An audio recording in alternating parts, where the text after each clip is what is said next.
गया है वो है कृत्रिम बुद्धिमत्ता एक्शन समिट का आयोजन 2025 में किस शहर में किया जाएगा।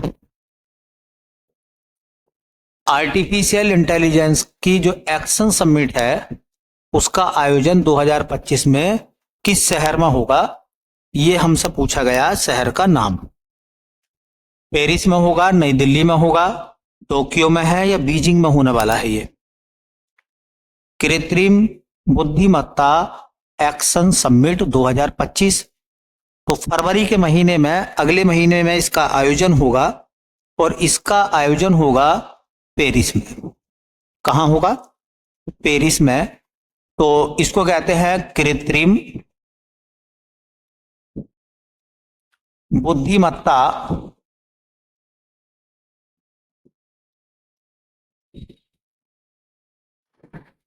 Action summit. ये 2025 में इसका आयोजन होगा।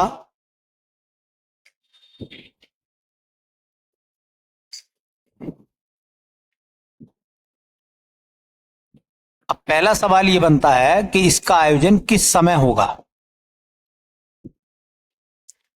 कृत्रिम बुद्धिमत्ता एक्शन समिट का आयोजन ये होगा बेटा 10 से 11 फरवरी को। 10 से 11 फरवरी 2025 में। ये कहां पर होगा? तो स्थान का नाम हो जाएगा पेरिस। और आप सब बच्चे जानते हैं कि पेरिस जो है वो राजधानी है किसकी? फ्रांस की। ठीक है। और पेरिस किस नदी के किनारे पर है? शीन नदी के किनारे पर बसा हुआ है पेरिस। इसे होस्ट कौन करेंगे? तो फ्रांस के जो राष्ट्रपति हैं इमैनुअल मैक्रो, वो इसको होस्ट करेंगे, वो इसको इसकी अध्यक्षता करेंगे। ठीक है। अब सवाल ये बनता है कि भारत का प्रतिनिधित्व कौन करेंगे?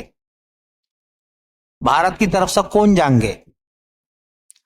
भारत का प्रतिनिधित्व करने का मतलब है कि भारत की तरफ से कौन इसमें हिस्सा लेगा। तो भारत की तरफ से जो हिस्सा लेंगे वो लेंगे हमारे prime minister PM Narendra Modi. PM Narendra Modi जो है इसमें हिस्सा लेंगे भारत की तरफ से। ठीक है। कृत्रिम बुद्धिमत्ता एक्शन समिट में। अब एक सवाल मैं आपसे नोट करके पूछ रहा हूं। सवाल मेरा यह है कि कृत्रिम बुद्धिमत्ता के जनक कौन है? याद है नाम आपको? कृत्रिम बुद्धिमत्ता के जनक उन्हें कहते हैं फादर ऑफ आर्टिफिशियल इंटेलिजेंस। ठीक है। कृत्रिम बुद्धिमत्ता के जनक या पिता, उनका नाम है बेटा जॉन मैकार्थी। क्या नाम है उनका? और जॉन मैकार्थी कहां के रहने वाले हैं? यूएसए के। तो इंपॉर्टेंट लाइन ये भी बन जाएगी आपके लिए कि कृत्रिम बुद्धिमत्ता के जनक कौन है? John McCarthy. और कहां के रहने वाले हैं? अमेरिका के। और कृत्रिम बुद्धिमत्ता एक्शन समिट का आयोजन 2025 में कहां होने वाला है? तो पेरिस में। और भारत की तरफ से कौन हिस्सा लेंगे? भारतीय प्रधानमंत्री नरेंद्र मोदी। ठीक है। चलिए अगला सवाल कह रहे हैं भारतीय सेना दिवस प्रतिवर्ष मनाया जाता है। भाई इसे भारतीय सेना दिवस कह दो या भारतीय थल सेना दिवस कह दो, हर साल कब मनाया जाता है? ऑप्शन आ रहे हैं 8 अक्टूबर को, 15 जनवरी को, 13 सितंबर को या 5 नवंबर को। तो 15 जनवरी को। 15 जनवरी को हम हर साल क्या करते हैं? सेना दिवस मनाते हैं या भारतीय सेना दिवस मनाया जाता है। ठीक है। तो एक हेडिंग भारतीय सेना, या तो इसे आप क्या दो भारतीय सेना, या फिर आप कह सकते हैं भारतीय थल सेना। भाई तीन ही सेनाएं होती हैं, जल, थल और नभ। भारतीय थल सेना।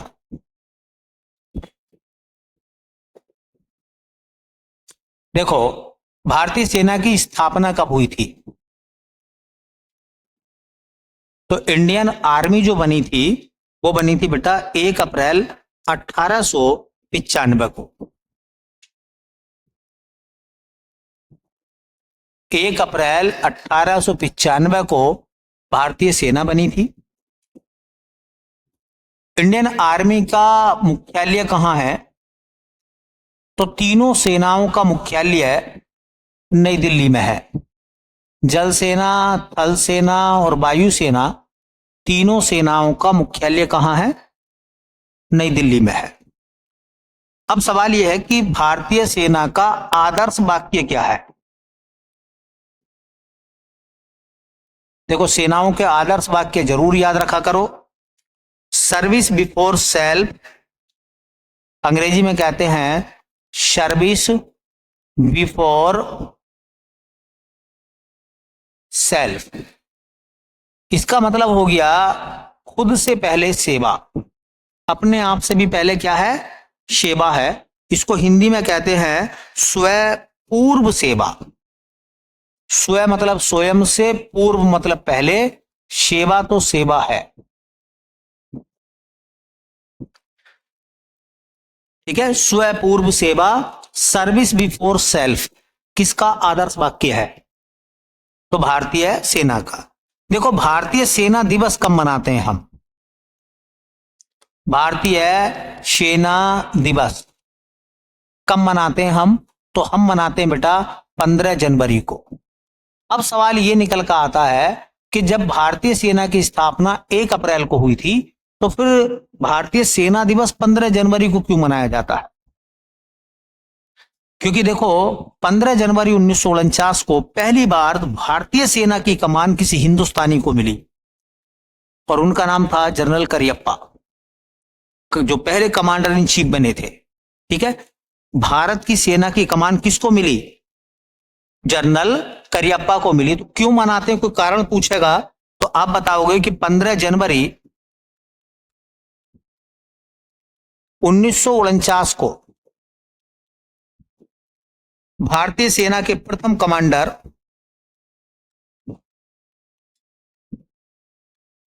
भारतीय सेना के प्रथम commander in chief commander in chief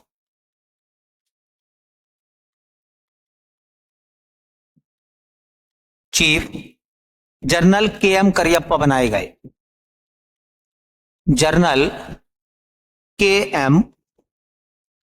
Cariappa बनाए गए।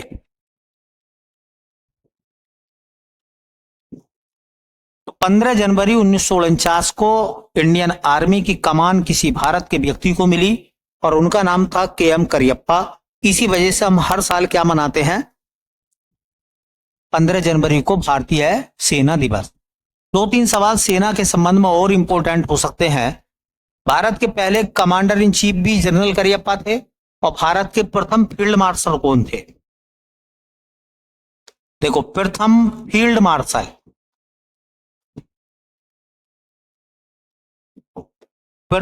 मार्शल भी के.एम. करियप्पा थे। ठीक है, याद रखें उसको। एक सवाल और है कि देखिए, पहले भारतीय commander in chief general KM. Cariappa थे। तो कोई बताएगा मुझे कि अंतिम अंग्रेज कमांडर इन चीफ का नाम क्या था, जिनसे कमान के.एम. करियप्पा को मिली थी?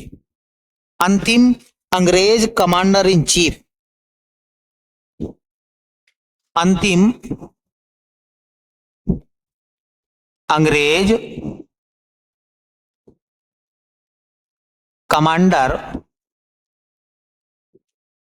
इन चीफ उनका नाम याद रखेंगे, sir Francis butcher. Sir Francis butcher, ये याद रखना 1949 में यह आखिरी अंग्रेज थे और उसके बाद में सेना की कमान किसके हाथों में चली गई। अच्छा, कोई बताएगा इस समय भारतीय सेना अध्यक्ष कौन है वर्तमान में? उपेंद्र द्विवेदी। तो वर्तमान सेना अध्यक्ष या सेना प्रमुख, वर्तमान में सेना प्रमुख का नाम है जनरल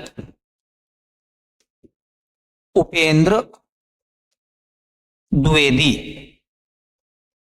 उपेंद्र द्विवेदी जो हैं वो 30वें सेना प्रमुख हैं हमारे। कौन से नंबर के हैं? 30वें सेना प्रमुख बनाए गए हैं। उनका नाम क्या है? उपेंद्र द्विवेदी।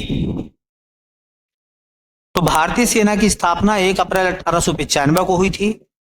भारतीय सेना का मुख्यालय दिल्ली में है। भारतीय सेना का आदर्श वाक्य है सर्विस बिफोर सेल्फ, स्वपूर्व सेवा।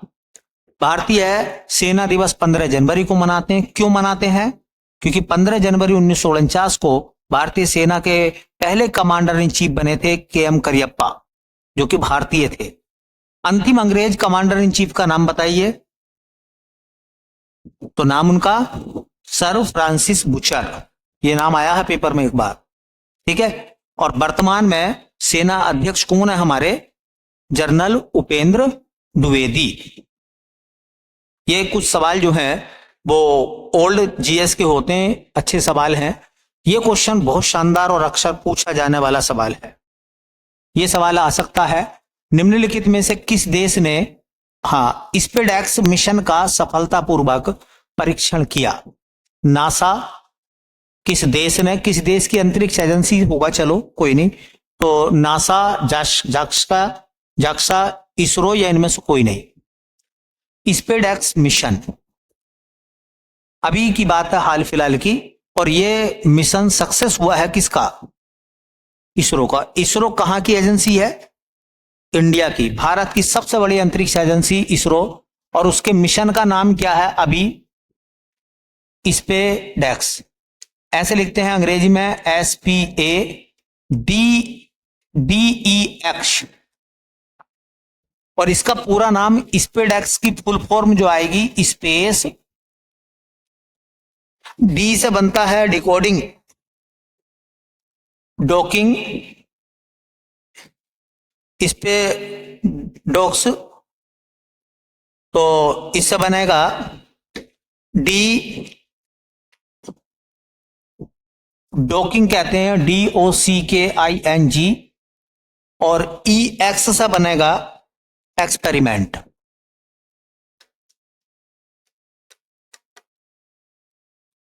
तो कभी इस पे डेक्स का पूरा नाम पूछा जाए तो देखो, E मतलब स्पेस से बनेगा स्पेस, D से बनेगा डॉकिंग, EX से बनेगा एक्सपेरिमेंट। ये इसका पूरा नाम है, थोड़ा याद रख लेना। इसको कहां से लॉन्च किया गया है? तो लॉन्च किया गया है इसको, देखिए अभी लॉन्च करा था 30 दिसंबर 2024 को लॉन्च करा था सतीश धवन अंतरिक्ष केंद्र से। सतीश धवन अंतरिक्ष केंद्र। और कहां है ये? श्री हरिकोटा। और श्री हरिकोटा किस राज्य में है? तो AP, आंध्र प्रदेश में। देखिए जब इसे लॉन्च करा गया था तो इसके साथ 2 उपग्रह भेजे गए थे। 2 उपग्रह छोड़े गए थे एक साथ। एक का नाम था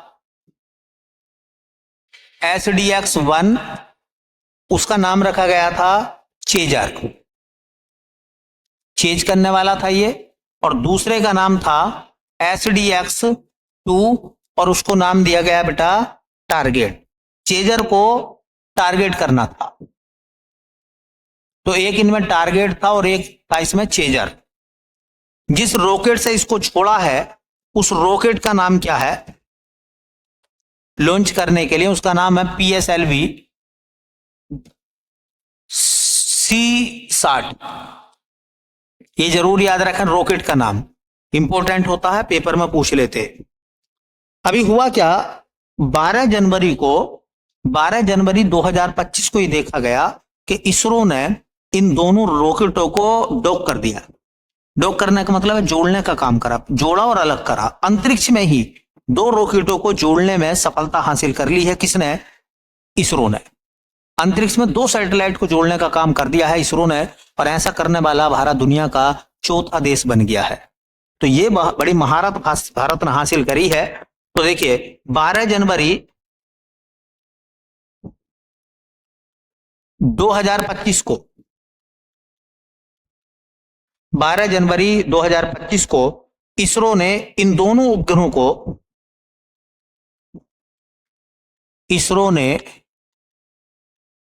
इन दोनों उपग्रहों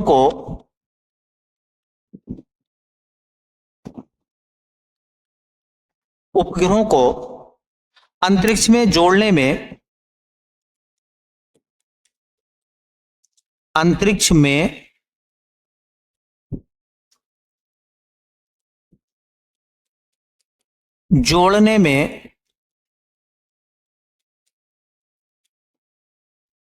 सफलता पाई है। अंतरिक्ष में ही दोनों सैटेलाइटों को जोड़ दिया है और ऐसा करने वाला भारत दुनिया का चौथा देश बना है। यह पूछा जाएगा, ऐसा करने वाला भारत विश्व का चौथा देश बना है और तो देश बना है। नाम क्या है? SpaceX mission. तो पहला देश कौन सा है इस काम को करने वाला? तो वो है USA। दूसरा देश जिसने ये कारनामा करा वो है रसिया। तीसरा देश बना है चाइना, और इस क्रम में चौथा देश दुनिया में हमारा शामिल हो गया है भारत। तो भारत दुनिया का चौथा देश बना है जिसने अंतरिक्ष में सैटेलाइटों को जोड़ने का काम करा है।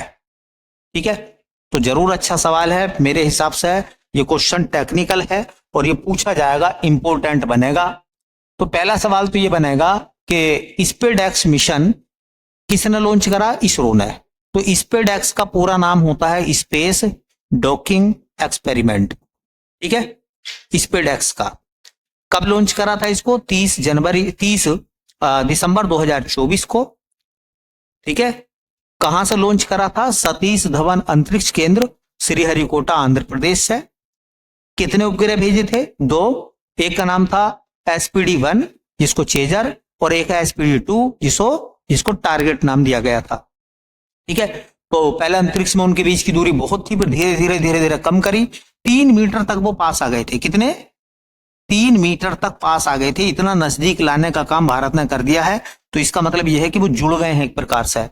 किस रॉकेट से उनको भेजा गया था? PSLV C60। ठीक है, रॉकेट का नाम है जिससे भेजा जाता है। देखिए, अंतरिक्ष में उपग्रहों को नजदीक लाने का काम या जोड़ने का काम करने वाला भारत दुनिया का चौथा देश बना। पहले पे, दूसरे पे, तीसरे पे और चौथे पे भारत बन गया है। ठीक है, तो यह आज का तीसरा सवाल था। चलते हैं आज के चौथे सवाल की तरफ।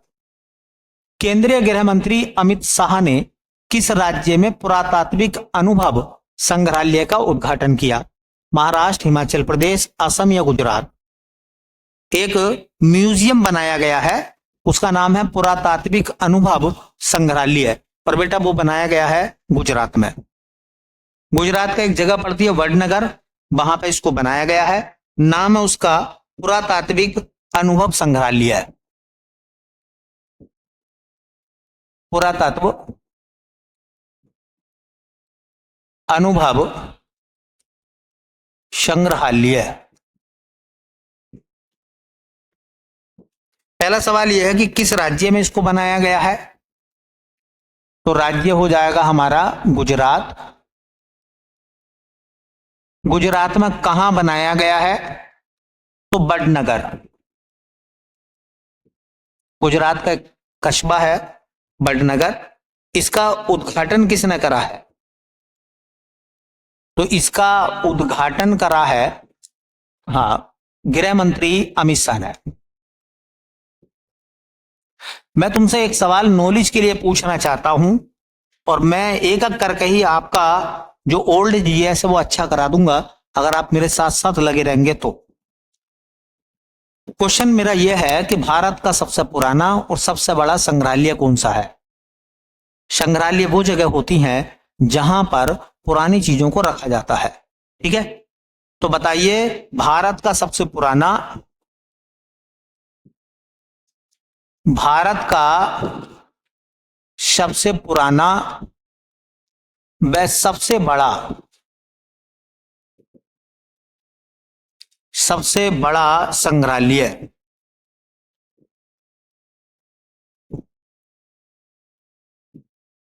उसका नाम पता आपको?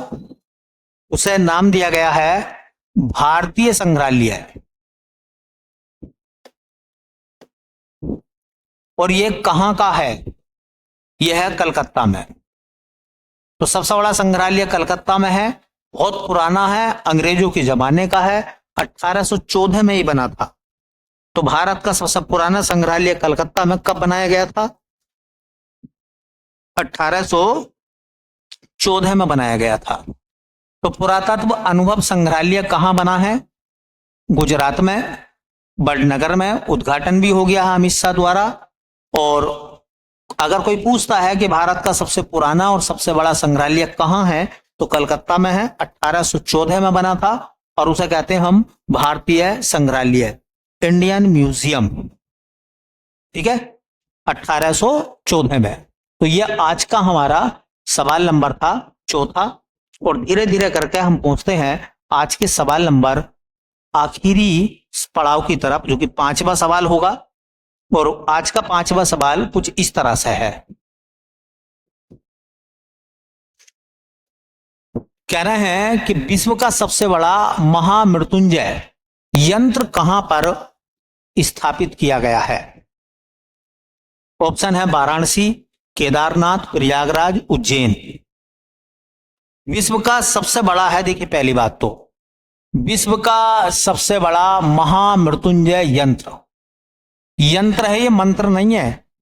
ठीक है, तो विश्व का सबसे बड़ा महामृत्युंजय यंत्र जो है वो कहां पर लगाया गया है? तो ये लगाया गया है तपोवन आश्रम में, झूसी के पास में। झूसी पड़ता है प्रयागराज में। तो तपोवन आश्रम कहां का है, किस स्थान पर इसको लगाया गया है, बनाया गया है? तो तपोवन आश्रम, और ये तपोवन आश्रम कहां का है? प्रयागराज का। और इसकी स्थापना किसके द्वारा हुई है, इसको किसने स्थापित करा है? तो उनका नाम है बेटा आचार्य स्वामी सहजानंद। आचार्य स्वामी सहजानंद ने इसकी स्थापना करी है। ठीक है, अब सवाल ये याद रखना है, इस यंत्र से होगा क्या? तो कहते हैं इस यंत्र की पूजा करने से बीमारियों से और अकाल मृत्यु से मुक्ति मिलती है। महामृत्युंजय मंत्र भी होता, उसका लोग जाप करते हैं। ठीक है, तो ऐसी इस यंत्र की पूजा करने से, इस यंत्र की पूजा करने से बीमारियों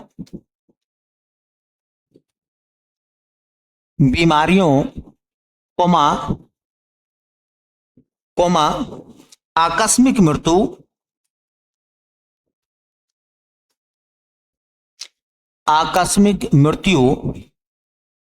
से मुक्ति मिलती है।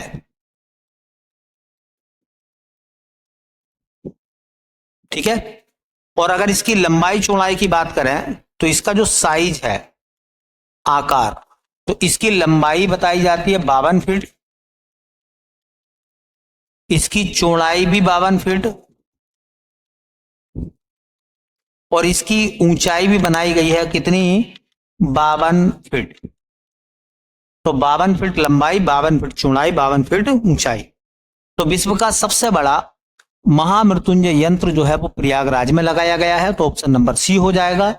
प्रयागराज में तपोवन आश्रम के पास इसको लगाया गया है और इसका जाप करने से बताया जाता है कि अकाल मृत्यु या आकस्मिक मृत्यु और बीमारियों से मुक्ति मिलती है, ऐसा आध्यात्मिक क्षेत्र में बताया गया है।